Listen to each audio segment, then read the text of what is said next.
E eu trabalhei, eu tive alguns serviços, mas o que mais eu trabalhei foi de revisor no jornal Estado de São Paulo.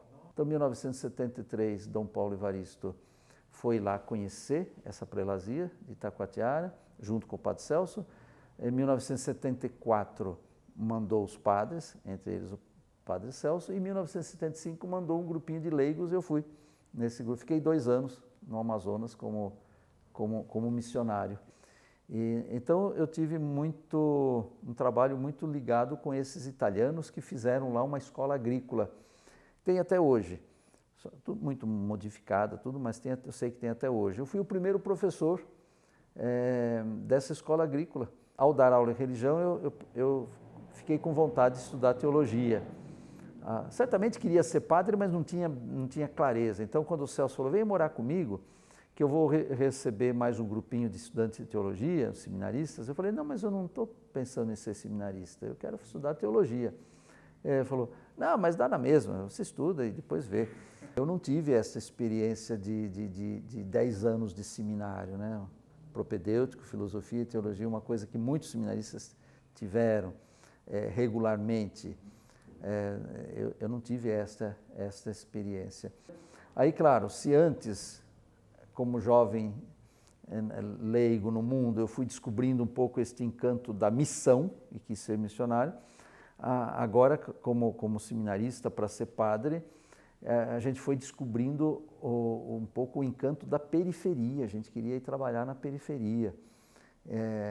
E eu, então, tive esta rebeldia de não querer ser ordenado diácono na Catedral de São Paulo, junto com o grupinho que foi lá da casa, porque eu falei, não, mas eu quero ir, porque tinha um outro grupo, nós éramos de um grupo, o grupo depois de nós, vamos dizer mais atrasado, nós éramos do 4º ano, o grupo do 3º ano, quando nós éramos do 2º ano, o grupo que entrou no 1º, esse grupo foi para a periferia, e nós ainda não estávamos, nós estávamos lá no Tatuapé. Então nós dizíamos, não, mas eles já estão na periferia, nós queremos ir para a periferia também. Eu falei, eu quero, não sei se todos queriam, mas eu, em todo caso, queria. Falei, eu quero ir para a periferia e fazer uma experiência lá e depois ser ordenado lá. E foi assim que foi a minha ida para São Mateus. Então, também o seminário de Sorocaba me marcou, se a experiência do Amazonas me marcou, e depois do fim da teologia para a vida de padre, para a vida de bispo, esse São Mateus também marcou muito, porque é a periferia lá da zona leste da região episcopal Belém, porque quando eu fiz a teologia, aí acreditar o Padre Mendes já era o bispo, Dom Luciano, lá da região Belém. E com Dom Luciano, no 1º ano de teologia, com Dom Luciano, eu e mais alguns seminaristas, nós começamos a pastoral do menor, aquilo que hoje se chama de pastoral do menor, que já tem aí mais de 40 anos, 43, 44 anos, e que é uma pastoral nacional, mas nem tinha esse nome. Começou com Dom Luciano e começou com essas visitas que nós fazíamos na FEBEM, FEBEM era onde ficavam os menores infratores. E era uma realidade terrível essa FEBEM. Tanto que depois, no ano 2004, 2005, houve uma reformulação, demorou, mas houve uma reformulação. Hoje temos as fundações Casa, que são núcleos menores, descentralizados, mais humanizados. Não vamos dizer que sejam totalmente humanizados, mas mais humanizados do que era a famosa FEBEM das rebeliões e tal. Mas lá começou a pastoral do menor, porque Dom Luciano nos levou lá na FEBEM para acompanhar aqueles meninos que estavam lá e acompanhar também meninos que saíam. A gente pegava os endereços lá nas periferias e ia visitar as famílias desses meninos que saíam da FEBEM. Então, com Dom Luciano, começamos lá a pastoral do menor. E Padre Júlio Lancelotti depois chegou também. Ele não era lá do nosso grupo, ele ficou padre depois, embora vocação bem mais adulta do que a minha. Mas no tempo da teologia eu tive uma experiência também, falando da FEBEM, tive uma experiência também de pastoral carcerária. Depois, claro, continuei, sempre tive como padre, como bispo fui, por sinal, um tempo até o bispo referencial nacional da pastoral carcerária. Fui um tempo estadual, fui um tempo nacional. E claro, hoje sou porque estou no regional e porque estou na diocese, nossa diocese também tem prisões também aqui. Mas foi aí que eu comecei também, nesse tempo da teologia, comecei a conhecer também a realidade da prisional e, sobretudo, a realidade do Carandiru, que era o símbolo do terror nesse sentido.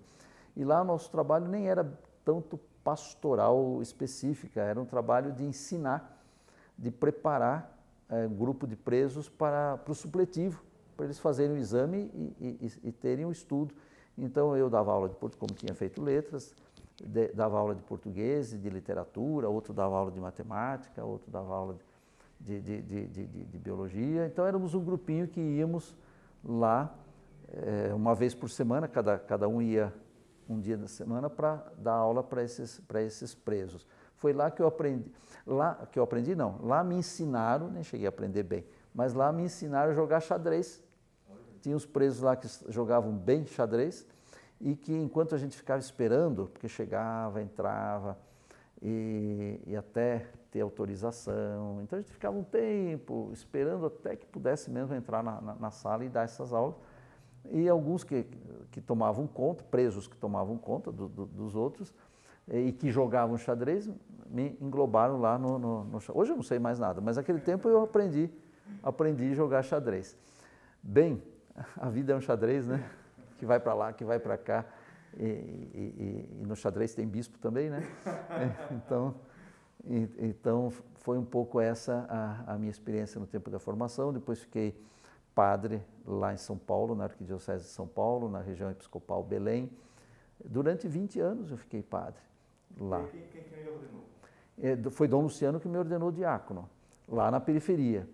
E depois Dom Paulo Evaristo me ordenou padre no Tatuapé. Eu morava na periferia, mas aí a gente viu o quanto foi complicada a ordenação diaconal lá na periferia, não tinha lugar adequado, a família lá longe. Aí foi até o próprio Celso Pedro que falou: bom, você já fez a sua ordenação diaconal lá na periferia, você está na periferia, faça a ordenação sacerdotal aqui no Tatuapé, naquela igreja maravilhosa do Cristo Rei, uma bela igreja. E ele preparou a ordenação. Aí foi Dom Paulo Evaristo, meus pais vieram lá, minha família veio lá do interior, até meu avô lá do interior veio, ele estava vivo ainda, a avó estava fraquinha, não veio, mas o avô paterno veio também nesta ordenação.